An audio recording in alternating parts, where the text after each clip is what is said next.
finishing up our Science and Scripture series this week. Last Sunday was our last sermon in that series. Today's our last Wednesday meditation in that series. And I want to remind you all that tomorrow night at 7 o'clock in the sanctuary, you can join Dr. Laura Hartman of Roanoke College, who will be presenting a Christian's concern for climate change. Dr. Hartman is someone who has studied both religion and environmental science, and she will be talking to us about God's call to care for the earth. But for this last Wednesday message today, I want to talk to you about the end of the world. Maybe not the most hopeful thing to start your day off with, but we hear a lot about it these days, whether it's about climate change and how the planet is warming and species are dying and human civilization may not be able to last but several more decades on the planet.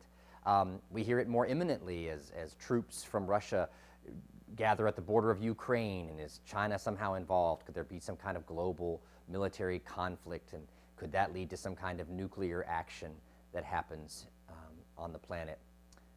We have been living through some kind of an apocalypse with this COVID pandemic for a long time, and it's also led to questions of what if the next pandemic is more deadly? Could it wipe out the species? You even hear questions about the lack of birth rates declining in the developed world, in Europe and the United States and Asian countries as well. And are we just going to die out as a species as we choose not to reproduce? Is that how the world comes to an end? You even hear it in the January 6th Commission and these questions about democracy and how elections are certified, and can we trust our governmental structures? Is America headed towards some kind of internal conflict and crisis? How is the world going to end? That question is before us, it seems like, in a host of ways, whether that means like literally the end, like the planet no longer exists, or whether it means the end of the world as we know it. The institutions, the structures, the systems that we have trusted come to an end and we have to restart from scratch. How's the world going to end? Well, today I want to tell you how the world ends, what our faith teaches us in Revelation 21, verses 1 through 6. Then I saw a new heaven and a new earth, for the first heaven and the first earth had passed away, and the sea was no more. And I saw the holy city, the new Jerusalem, coming down out of heaven from God, prepared as a bride adorned for her husband. And I heard a loud voice from the throne saying, "See, the home of God is among mortals. He will dwell with them, and they will be his peoples, and God himself will be with them. He will wipe every tear from their eyes. Death will be no more. Mourning and crying and pain will be no more, for the first things have passed away." And the one who was seated on the throne said, "See, I am making all things new." Also he said, "Write this, for these words are trustworthy and true." Then he said to me, "It is done. I am the Alpha and the Omega, the beginning and the end. To the thirsty I will give water as a gift from the spring of the water of life." So when we hear these predictions of the end of the world, we want to come up with solutions to fix them. Surely there's some kind of climate policy that can reverse the trends of climate change. Surely we can enact some kind of legislation to make sure that elections are successfully certified and that voting happens in a way that we think all people have access who have the right to vote in our country.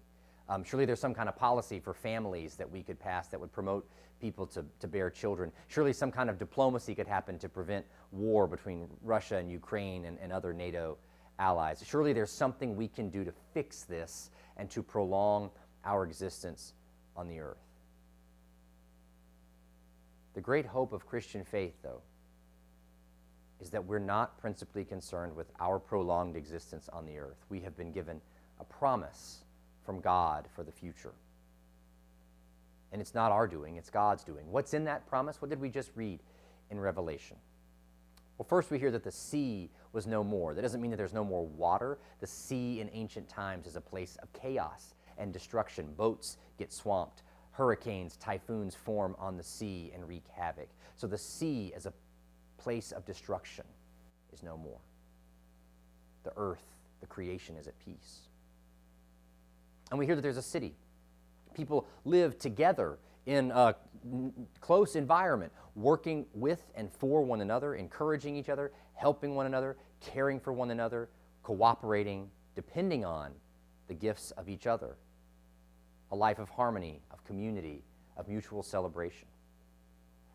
And we hear that God reigns in that city, on God's very throne. So there is no need for governmental policy or other constitutions, for God reigns with perfect peace and justice and mercy and grace. We hear that death is no more, and that anxiety that accompanies death, that leads us to do things that prolong our life, even if it leads to the destruction of others, that anxiety is removed. Mourning and crying and pain are no more. The grief that claims us is wiped away. That is the promise of Scripture. That is the revelation of God of the future that we are headed to. So what do we do in the meantime? Do we just wait and say, well, I'm not going to watch the headlines. I'm not going to care about contemporary issues because I know where God is taking the world, so I will sit placidly by. I think if that's your response, then this vision of Revelation hasn't actually captured you. Instead, what we say is, this is the promise from God, and we have received the promise. So any force that is seeking to thwart the promise of God, any power that is trying to keep this will of God's ultimate goodness from happening, must be confronted and challenged, because we know where the creation is headed. So we can't abide those forces that would try to tear down a society at peace, a global community that supports each other, a planet that is inhabitable. Because we know the future promise, we take action in the present to enact justice, to bring glimmers of that future even into our present moment. But at the same time, we don't burden and saddle ourselves that it is ultimately up to us and our ingenuity and technology and creativity to bring it about, and thus we are failures if we don't make it all happen perfectly. It's a freedom to act with great courage without the responsibility that it's all up to us.